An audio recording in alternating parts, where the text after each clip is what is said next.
Estamos de volta para o último bloco do programa de hoje, que discute tortura. Donald Trump defendeu a lógica, ou defende a lógica de que se deve combater fogo com fogo. Isto é, para ele, se o Estado Islâmico executa práticas medievais, os Estados Unidos não deveriam se constranger em fazer uso do afogamento simulado, por exemplo. Porque a questão do terrorismo tem reacendido esse debate, que são causas duras, que botam em xeque, O que aconteceu em Barcelona nessa semana passada, certamente se o tema tortura viesse à tona, a tendência seria, no contexto do combate ao terrorismo, uma aceitação ou uma simpatia, pelo menos, em relação a cada contingência, por causa disso. Quando acontece um fato desse, aí a repercussão, no calor dos acontecimentos, é isso que é... É uma provocação muito interessante, alguns autores fazem, rechaçando exatamente o Richard Posner, que o Lênin fez referência, que é o exemplo da bomba, por exemplo, um Jean Baudrillard, ele vai fazer uma provocação daquele tom seu, que é bastante irônico, ele diz assim, olha, na medida em que nós cedemos esse tipo de espaço, ou passamos a conceber que podemos lançar mão desse tipo de mecanismo, que a gente assuma antes que, aspas, aquilo que nós chamamos de terroristas venceram.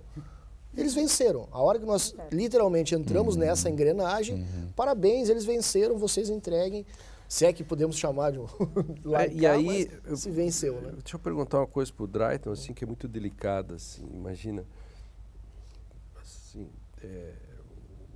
naquele dilema que se apresenta entre a tortura e salvar 10 pessoas, e aí onde estaria a bomba, e a questão de que você deve torturar para salvar, enfim.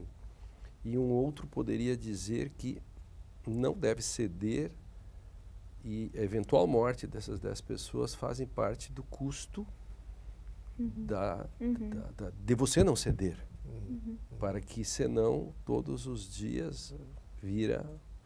Porque a troca pela paz pode ser o combustível para a própria barbárie, que seria uma sucesso, que o terrorismo começaria a ganhar. Você poderia dizer isso, Dray? Eu acho que poderia se dizer isso. Inclusive, nós temos dados estatísticos no Brasil sobre violência em relação à criminalidade, gerando mais violência. Dados bem recentes, vamos dizer assim, truculência em relação ao criminoso ou ao suspeito e mais truculência do outro lado. Então, ainda que fique paire essa dúvida, será que nós não devíamos, nesse caso, fazer uma exceção?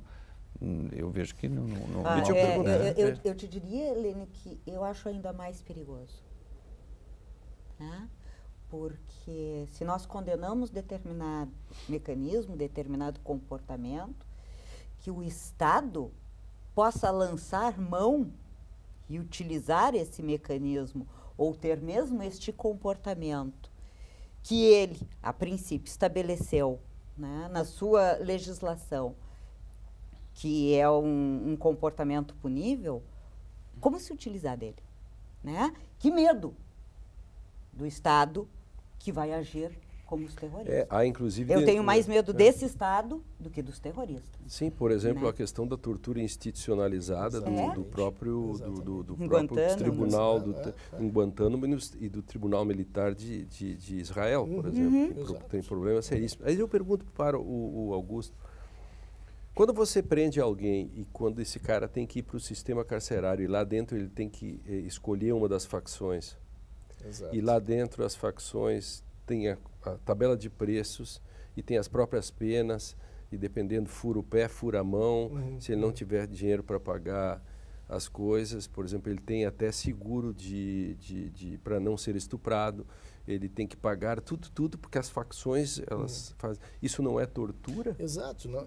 Para ser bem explícito. Exato, assim. Bem explícito. E mais explícito ainda, a gente não entrar ou pensar de uma maneira simplista, de que não há uma, aspas, né, e vocês tocaram no ponto, uma conivência, porque as facções não surgem da árvore, não é um dado da natureza. Somos todos do mesmo barco. Exatamente. Ou seja, há uma cumplicidade estatal, não nascem essas facções do nada. Né? Exatamente, e muito ao avesso do que se possa pensar de um certo vazio de Estado, não, há um preenchimento completo do Estado dentro das facções. Por quê?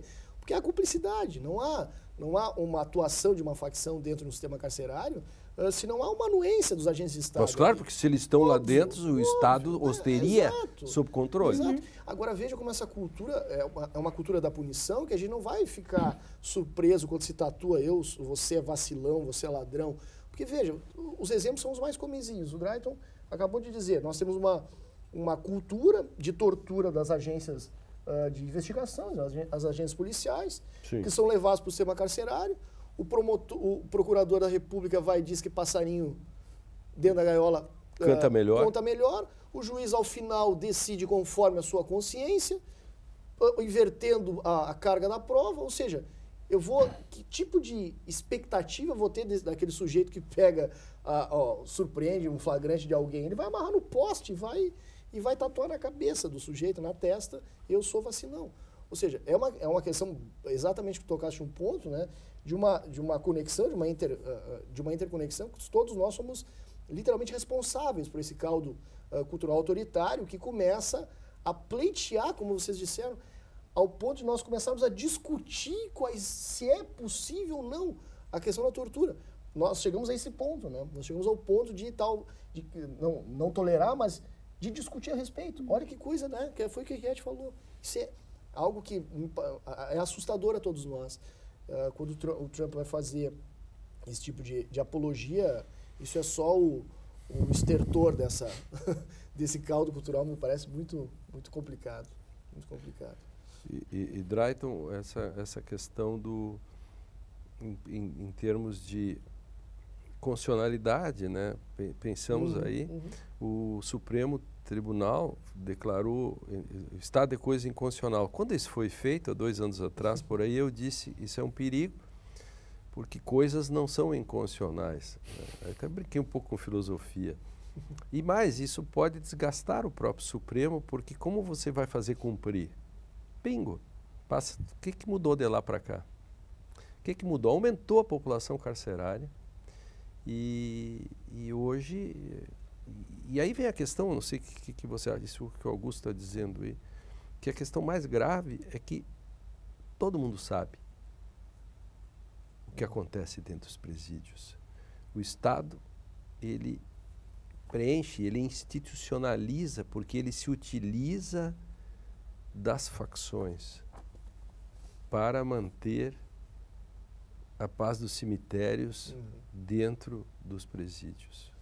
Cada vez que você atira um cara para dentro, eles me dizem, vem um soldado novo. Não é assim? Claro. Quer dizer, é deprimente isso. É deprimente. O colapso dessa estrutura toda que faliu, né? Falência de tudo, né? E essa questão das masmorras medievais, que são os presídios, né? Como é que nós podemos desvincular isso da tortura? Aliás, a frase é do ex-presidente Supremo, né? Que temos masmorras medievais, o Peluso. Mas como desvincular isso da tortura? Né? Masmorras medievais e tortura. Isso já é uma tortura. Formam um campo semântico. Né? Então, mas falando nesse assunto, um dos livros que eu traria é A Cova 312, né?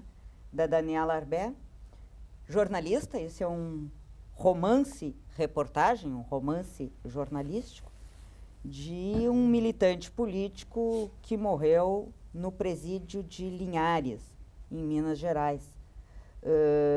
Por que eu estou falando exatamente nesse momento do texto?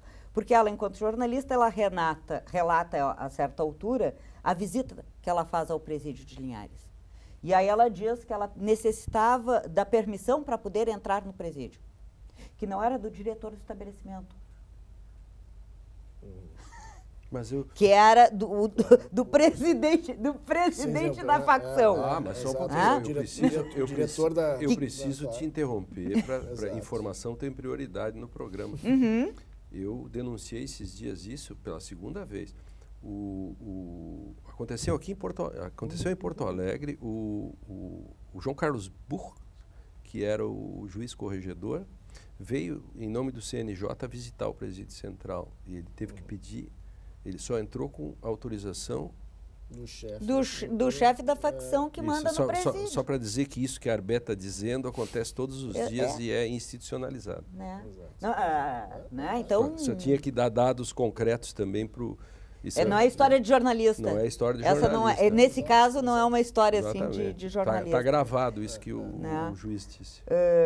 É um texto, então, que recupera, ela escreve, a primeira parte do texto é sobre a reportagem, a segunda parte do texto, ela reconstrói os últimos dias desse jovem, que ela foi descobrir depois o corpo na cova 312. É interessante pensar que esse tipo de relato é uma forma de não haver o silenciamento das vozes. Ou seja, o Caio Fernando Abreu, o Luiz Fernando Veríssimo, que trabalham diretamente, o Kafka, que trabalham diretamente com literatura, mas nesse caso desses brasileiros que estão relatando histórias do período da ditadura, das questões ligadas à tortura, e os jornalistas são as pessoas que podem dar voz, né, e narrar e lembrar esse período que foi uma mancha na nossa história. Nós estamos chegando ao final do programa. Alguém que olharia esse programa, alguns setores que olham esse programa vão dizer que nós estamos fazendo, eles inventaram uma palavra agora chamada bandidolatria. Ouvimos nós estaríamos fazendo aqui uma espécie de democídio e bandidolatria. E tem gente que escreveu livros sobre isso. Exato, é a imbecilização do pensamento. Como é que é? É uma imbecilização do pensamento, né? Exato, né? Não faltarão. Que coisa, né? Então dirão que estão fazendo bandidolatria, né? Que é uma nova ideologia aqui que surgiu. Porque se tu não achar que bandido bom é bandido morto, tu... faz bandidolatria. Claro! Ao lado deles. Cúmplice. Quero agradecer a vocês. Tenho 50 segundos. Uma palavra, Drey. A palavra final, recomendação de um filme, que é A Rosa Branca, aquele movimento de resistência no nazismo dos irmãos Scholl. Uma dica também de um filme, A Batalha de Argel, para nós falarmos um pouco sobre tortura, inclusive técnicas de tortura que foram usadas depois no Brasil. E o livro